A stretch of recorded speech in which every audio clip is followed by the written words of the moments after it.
TSI and timber values. We're talking with Ryan Kirby on how he bought his first 40 and when he found out what kind of trees were on it and how it improved his hunting parcel.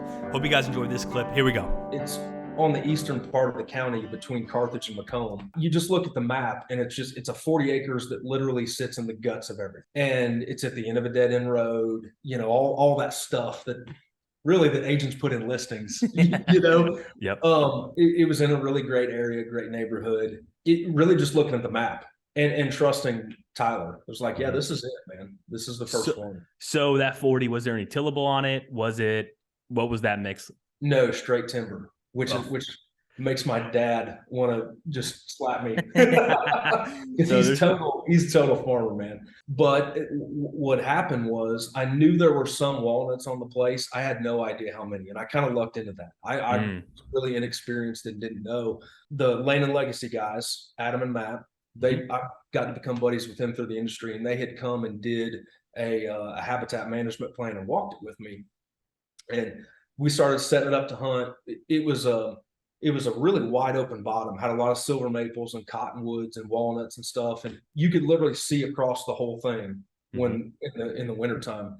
And we're like, man, we got to thicken this place up. If it's going to hold deer, hold does during the rut, if it's going to hunt well, we got to thicken it up. Otherwise, deer are literally just running through it pretty much. I remember when we first bought it, there was a single blowdown on one side, and that was the only cover deer had to bed in, and I kicked deer out of that one fallen tree every time. There was nothing else for them. So we cut in a bunch of bedding thickets, did some TSI. There was a bunch of buckeye in there, which I'd never really seen much of before. A couple years later, Adam was like, man, you need to have a forester come in and look at this. Some of these walnuts look like they're ready to go. So I had a forestry consultant come in there, and he's like, yeah, I would recommend you do a select cut on the walnuts. I told him, I was like, I want the health of the timber first.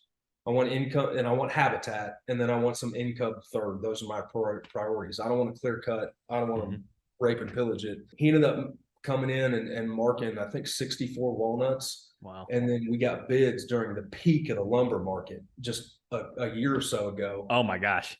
So we did really well on walnuts, and there's still another crop probably 8 or 10 years down the road behind them. That's amazing, because a lot of these farms have been cut really heavily in the last 2 years with the peak of where things are at. Now, when I walk some of these farms now, like potential listings or anything else, it's like, where are the walnuts? Because I'm only seeing stumps, and and I get why they do it. I mean, it's some serious money, but I also wonder, like, are we gonna outcut the regeneration of walnuts? Yeah, and that's just a thought that I have, and I don't know. One of those things I don't know, but it's a thought that I have. But anyhow, you made that cut here last year then? Yep. And so that had to be a pretty good chunk of coin. I assume there's some big black veneer walnuts in there. Yeah, it was. We got almost $1,000 a tree out of them. So it was some big ones. And then Illinois takes the 4% tax off of that, and then the consultant takes 10% off of that. But it's still it was half the purchase price of it. I paid 117 total, like 2,800 an acre, I think.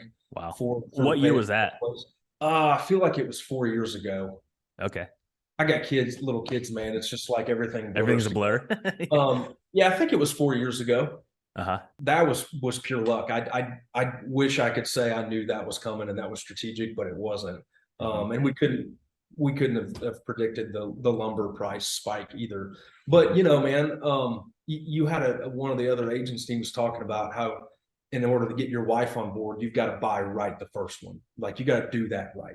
Yep. And I think that really helped Kim, my wife, see that, like, this isn't just a pipe dream of Ryan's. Like, this is a thing. We have an asset here. So yeah, I mean, the walnuts pretty much paid for half of the property already. Yeah, and the thing is that land appreciated so much in those last 4 years too, and although you extracted some of the value from the trees and cutting it, I mean, that was a home run. And there's still probably another 50 or 60 or 70 left on the place. Yeah, Jeff, he was when I saw him in there, I was like, hey man, when can we do the next cut? And he's like, they only grow 1/4 of an inch a year, so to get a couple inches, you're talking 8 or 10 years. It's a while to get them up there. So yeah. So, and then after you did the cut though, How, I mean, I know 1 year of a growing season for the, you know, undergrowth. Has it made an impact in that first year, or what have you noticed so far? Oh yeah. Well, we had cut some of the bedding thickets. We went and cut some of the low value stuff to thicken it up, and we were already starting to see the hunting really improve.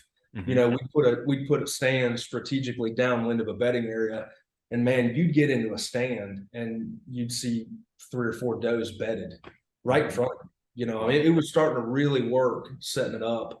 And then taking those bigger walnuts out helped open the canopy even more. I think we'll see the biggest jump probably this next year. So it's helped a ton. It's really hunted really well, and I've been really happy with it. It's kind of my baby. The first 40, yeah, absolutely. I hope you guys enjoyed this. My name is Jake Hofer, and I'm a real estate agent out of the state of Illinois, and it's my goal to help 100 people buy their first farm. Been doing that with the Land Podcast and clips like this every single Thursday and Saturday that are released here on the channel. And to be one of those 100 people, all you have to do is, if you're in the state of Illinois and I can help you, I'd be happy to do so. Number 2, if you want to get connected with someone that can help you, reach out, and I'll be happy to get you in contact with an agent that I would personally do business with. And the last one is, if you just simply learn something from the content we're putting out, or you get inspired to take action, I want to know, get you out of that spreadsheet. I'm on a mission to help 100 people. Until next time, see ya.